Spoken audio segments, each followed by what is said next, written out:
guys, and welcome to my channel. Thank you for tuning in.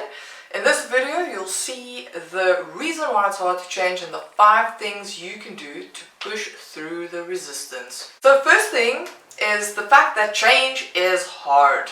It's not the easiest thing to do. We've all tried changing something in our lives, and you know, it starts off great, and then you at peak state, you're great, you're feeling like in the honeymoon phase, and then the resistance just kicks in and it's going down. And you either stop, or it's going slower, or you just give up altogether. So why does that happen?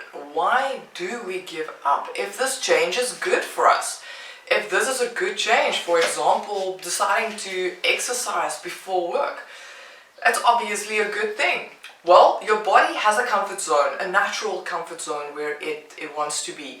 It's a survival thing, right? So every time you go out of this comfort zone, whether it's down or up, your body is going to want to bring you back to this comfort zone. So most people will rather relate to the down. So let's say, for instance, you are very, very down, like in a little black hole. It's just the week's not going well, the month's not going well.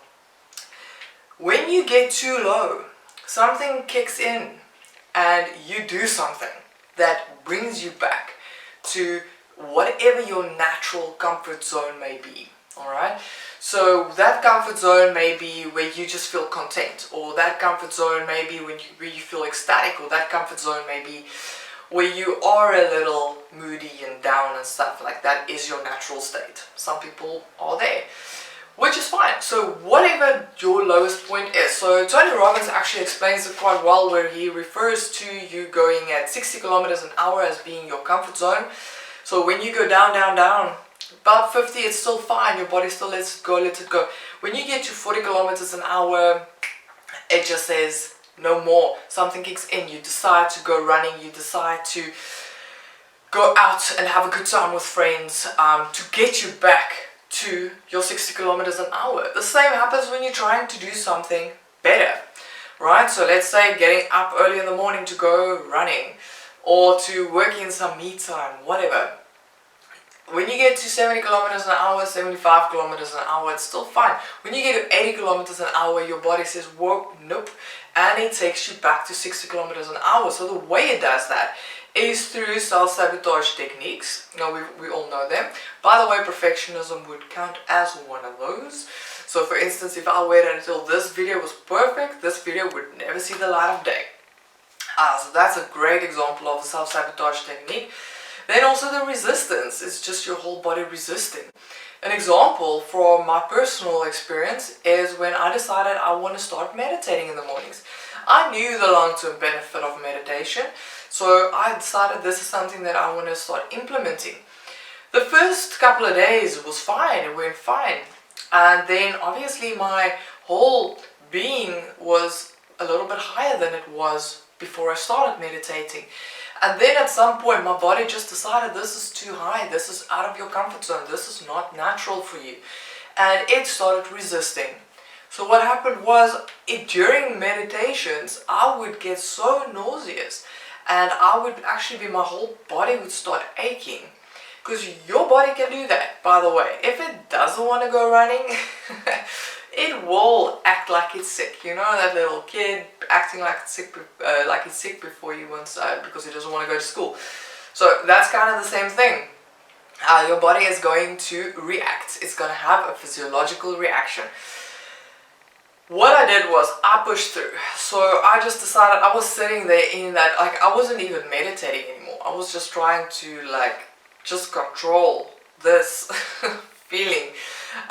But I was sitting there with my eyes closed. I refused to open them, and I pushed through until my body felt like this is okay, nothing is happening, it's safe. It needs to feel safe in whatever it's doing. So this is the reason why it's hard to change. It's because you have a natural state, and when you go too low or too high from this natural state, your body will bring you back to whatever it was. Whichever way. It can be physiological, it can be emotional, it can be mentally. It'll find a way. You know what your triggers are. How can you counter this? how can you not necessarily counter, but how can you work through this resistance? The resistance is inevitable. The resistance will happen.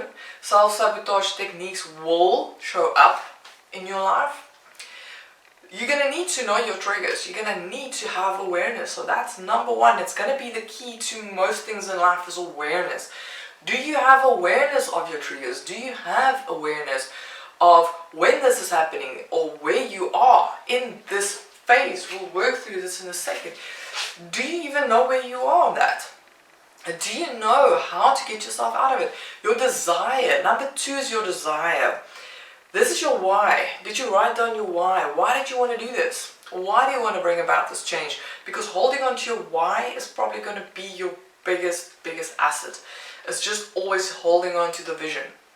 So your why, let's say for instance you want to go running before work. Your goal's not necessarily, your vision's not necessarily to go running. That's not really a vision, that's more means to an end. So what is your vision? Your vision could be you want to be healthy, you want to be fit, you want to go do the Comrades Marathon. Maybe it's just because you want to keep fit because you want to actually see your kids grow old. So whatever your big reason, try and get to that big one. Not necessarily just the immediate reason, but the big reason for why you want to do it. Maybe even to support your core values. Maybe freedom. Maybe freedom is one of your core values and you feel that you can be more free if you can have a body that can move everywhere. Right? So that is going to be your second thing, is desire is a big one. Then your knowledge on this topic. So do you know how to, let's say for example, go running? Do you know how to run? Do you know how to do that? If it's a yes, then you move on to skills and abilities. Do you have the skills and abilities to actually implement that knowledge? Do you have that? If you have that in place, that's great. If you don't, what can you do? Well, firstly, you can YouTube on how to. There's literally information on every single thing out there. So you can figure out how to do it. So when you know where, in which aspect you are not a 5 out of 5 or a 4 out of 5 at least, you can know where to go and work on that specific one. So if your desire is not high enough, then why are you doing this? Right? If this is something that you have to do, go figure out the real why. That is the thing. So you go back to that step then. The last one, number 5, is reinforcement. So practice, practice, practice. Habits, habits, habits. That is doing it over and over and over again until your body is comfortable in a new higher state. Alright? So that's when you look at the graph. The graph starts out at the bottom at your comfort zone. Every time you get to the bottom, that would be a comfort zone. So you'll see in this graph it goes up, and your comfort zone technically then also rises and rises and rises. But how does that happen? It's because you push through the resistance and you push through the self-sabotage every single time to go up. So also the lowers, the low points, they go higher, higher, higher every time because of practice and habits.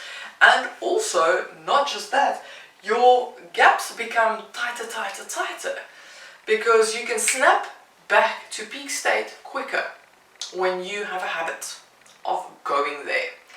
But if you don't have a habit of rising above your environment and being accountable and pushing through your own resistance and not waiting for some external source to come and assist you out of this resistant phase, that's what you need to do.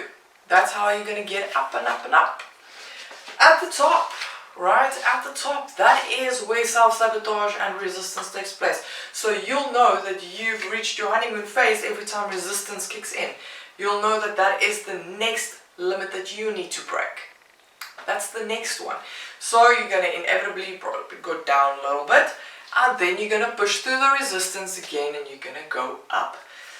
Higher, higher, higher. This is how to change. This is the sustainable method of changing. If you choose to change as a choice and not as a reaction. Because sometimes life circumstances push us or throws us into a scenario where changing is not a choice, where it is a reaction that you have to. So, for example, trauma. When you go through trauma, a traumatic event, if you can relate to that now, if there's any traumatic event that you can recall right now, think back to that moment. What was different afterwards? What did you do differently afterwards? If you were perhaps in a car accident, do you now check twice before driving over a robot or a traffic light? Personally, I can tell you, I stop at green lights like when it's late at night. I stop because I've almost been hit by a taxi going over a traffic light when it was red for him.